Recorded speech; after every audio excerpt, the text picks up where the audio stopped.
మహాభారతం బుద్ధాది అవతారాలు భూభారాన్ని తగ్గించడానికి వీలైనంత ఎక్కువ మంది దుష్టుల్ని సంహరింపడానికి భగవానునిచే కల్పింపబడిన మహాభారత యుద్ధమును యుధిష్ఠిరాది పాండవులను శ్రీకృష్ణుడు రక్షించిన తీరును ఒకపరి తలుద్దాం. విష్ణు భగవానుని నాభి కమలం నుండి నేను అనగా బ్రహ్మ పుట్టాను కదా. నా నుండి అత్రి, అతడి నుండి చంద్రుడు, అతడి నుండి బుధుడు ఉద్భవించారు. బుధునికి ఇలాదేవ్యను పత్ని ద్వారా పురూరవుడు జనించాడు. అతనికి ఆయువను పుత్రుడు, అతనికి యయాతి అను కొడుకు పుట్టారు. యయాతి వంశంలో భరతుడు, కురుడు, శంతనుడు కలిగారు. శంతనునికి గంగ ద్వారా సర్వ సద్గుణ సంపన్నుడు, బ్రహ్మ విద్యలో పారంగతుడునగు దేవవ్రతుడు జనించాడు. ఏ యుగంలోనూ ఎవరూ చేయలేనంత గొప్ప ప్రతిజ్ఞను చేసి బ్రహ్మచారిగానే చివరిదాకా జీవించి రాజ్య సింహాసనాన్ని కూడా తండ్రిగారి రెండవ పెళ్లి ముచ్చట తీర్చడం కోసం త్యజించిన దేవవ్రతునే ఆ ప్రతిజ్ఞ యొక్క భీషణత్వానికి అచ్చెరువొంది ఈ లోకం అత్యంతాదరంతో భీష్ముడని పిలుచుకొంది. శంతనునికి భీష్ముని దయవల్ల ప్రాప్తించిన పత్ని సత్యవతి ద్వారా చిత్రాంగదుడు, విచిత్ర వీర్యుడు అను కొడుకులు పుట్టారు. వారిలో చిత్రాంగదుడు అదే పేరుగల గంధర్వునితోడి యుద్ధంలో మరణించాడు.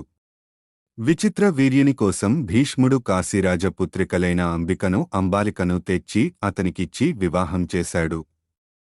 విచిత్రమైన వీరత్వం ఏమాత్రమూ లేని విచిత్ర వీర్యుడు పిల్లలు పుట్టకముందే మరణించాడు. అప్పుడు సత్యవతి శంతనుని వంశాన్ని నిలబెట్టడం కోసం తన పెద్ద కొడుకైన వ్యాసదేవుని ఆజ్ఞాపించి దేవర న్యాయం ద్వారా తన కోడళ్లను పుత్రవతులను చేయించింది. అంబికకు ధృతరాష్ట్రుడు, అంబాలికకు పాండురాజు పుట్టారు. అంబిక పనుపున పోయిన ఆమె దాసి వ్యాసమహర్షి ద్వారా విదురుని కన్నది ధృతరాష్ట్రునికి. గాంధారి ద్వారా నూరుగురు కొడుకులు, ఒక కూతురు కలుగగా పాండురాజునకు కుంతి ద్వారా యుధిష్ఠిర భీమార్జునులు, మాద్రి ద్వారా నకుల సహదేవులు కలిగారు. గాంధారి పుత్రులను కౌరవులని, కుంతి మాద్రుల కొడుకులను పాండవులని లోకం పిలుచుకోసాగింది. ఈ 105 వంశాంకురాలు మహాబలశాలులేగాని గాంధారి పెద్ద కొడుకైన సుయోధనుడు. పాండవులు సాహస పరాక్రమాలు కూడా ఉండడం వల్ల మహావీరులుగా ప్రఖ్యాతి చెందారు. దైవవశాత్తు కౌరవ పాండవుల మధ్య వైరభావాలు జనించాయి. దుర్యోధనుడు పాండవులనెన్నో బాధలకు గురిచేశాడు. లక్కేంటిని వారికి విడిదిగా చూపించి దానిని దహనం చేయించాడు. ముందే పసిగట్టిన విదురుడు సొరంగమార్గాన్ని తవ్వించి పాండవులను రక్షించాడు. విదురుని సలహా మేరకు పాండవులు కొన్నాళ్లు ఏకచక్రపురంలో బ్రాహ్మణ వేషాల్లో నివసించారు. అక్కడ భీముడు బకాసురుడను రాక్షసుని చంపి ఆ పుర నివాసులకు శాశ్వతంగా వాని పీడను వదిలించాడు. అక్కడి నుండి పాంచాల దేశానికి వెళ్లి ద్రౌపదీ స్వయంవరంలో పాల్గొన్నారు పాండవులు. అర్జునుడు మత్స్యయంత్రాన్ని ఛేదించి ద్రౌపదిని గెలుచుకోగా విధివశాన ఆమె పాండవ పత్ని అయినది. తరువాత భీష్మ ద్రోణుల ప్రోద్బలం వల్ల, విదురుని మంత్రాంగం వల్ల ధృతరాష్ట్రుడు పాండవులను పిలిపించి వారికి అర్ధరాజ్యాన్నిచ్చేశాడు.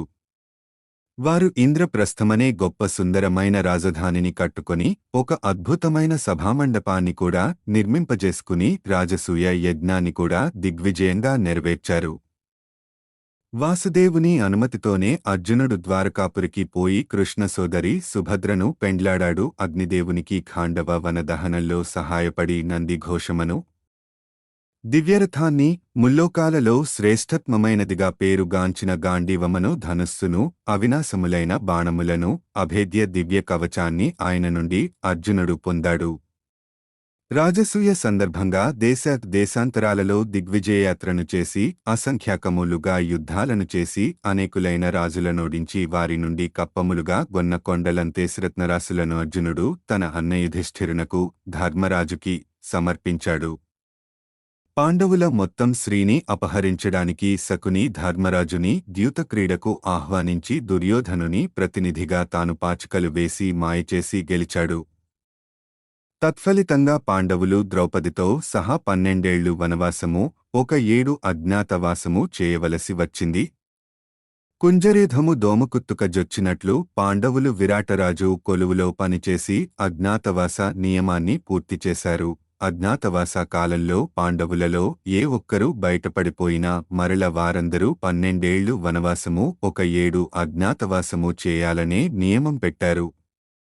కాబట్టి పాండవుల ఉనికిని కనిపెట్టడానికి విశ్వప్రయత్నం చేసిన దుష్ట చతుష్టయానికి అనగా దుర్యోధన దుశ్శాసన కర్ణ శకునులకు చివరి దశలో పాండవులు విరాట రాజ్యంలో ఉన్నారేమోననే అనుమానం వచ్చి పెద్ద సైన్యంతో దాడిచేసి గోవులను అపహరించడానికి ప్రయత్నించారు.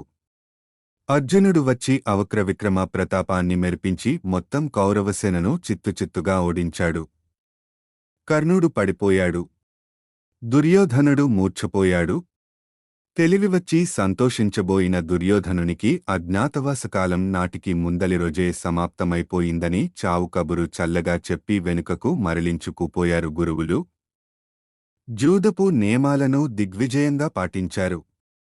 కాబట్టి తమ అర్ధరాజ్యాన్ని తమకివ్వాలని అలాకాని పక్షంలో కనీసం 5 ఏళ్లైనా ఇమ్మని పాండవులు శ్రీకృష్ణుని ద్వారా రాయబారం చేశారు. సూదిమోపినంత స్థలమైనా ఇవ్వబోనని దుర్యోధనుడు చెప్పడంతో అసలు రాజుకు గుడ్డితనంతోబాటు మూగరోగం కూడా కలగడంతో యుద్ధము బంధునాశము తప్పలేదు. ముసలిరాజుకి అంధత్వం పుట్టుకతోనే వచ్చింది. ఈ మూగతనం పుత్ర వ్యామోహం నుండి ఇప్పుడు పుట్టుకొచ్చింది 5000 ఏళ్ల క్రిందట. ఆ ముందుగాని ఆ తరువాతగాని ఏ ఒక్కజాతి కనీవిని ఎగని మహాయుద్ధం కౌరవ పాండవుల బాహ్యనాయకత్వాన కురుక్షేత్రంలో జరిగింది.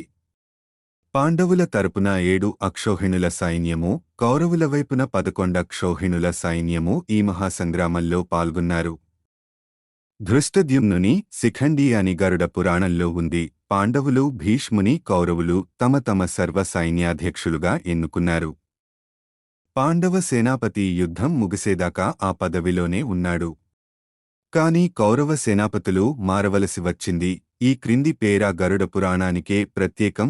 పాండవ సేనాపతిగా శిఖండి, కౌరవ సేనాపతిగా భీష్ముడు యుద్ధాన్ని ప్రారంభించారు.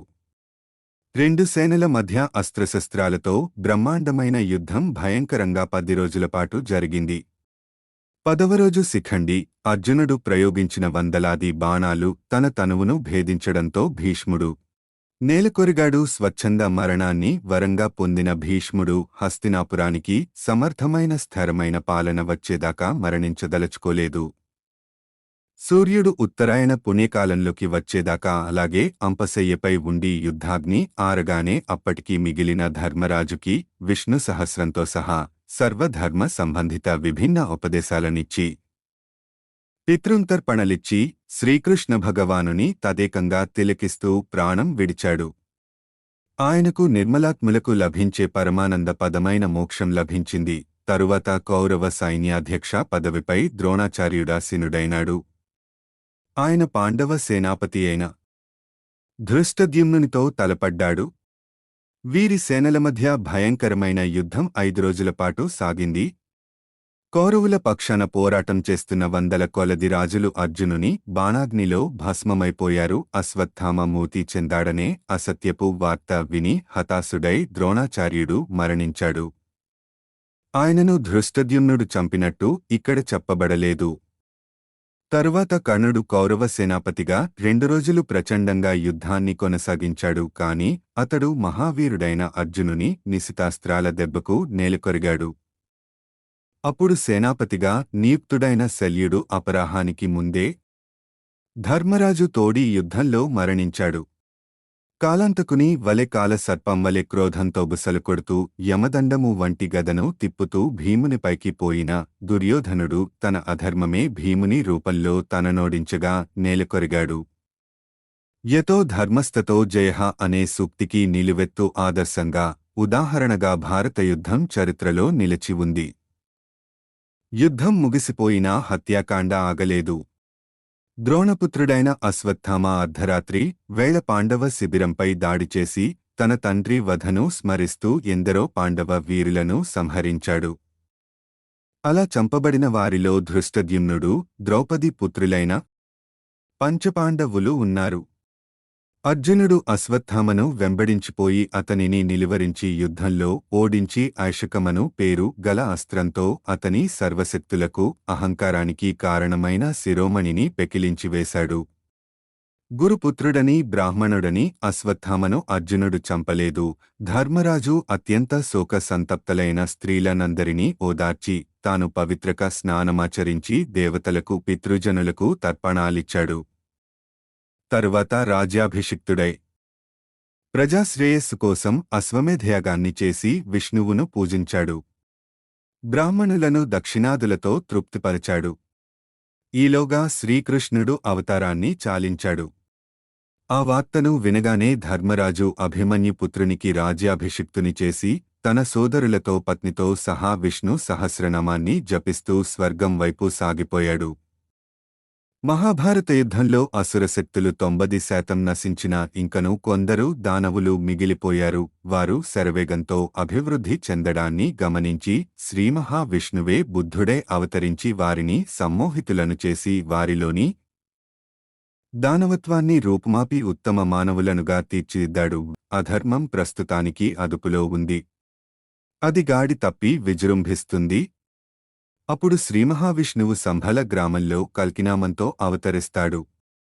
అశ్వాన్నధిరోహించి జగమంతటా కలయదిరిగి ఎక్కడెక్కడి అధర్మపరులను వెదికి పట్టుకొని వధిస్తాడు.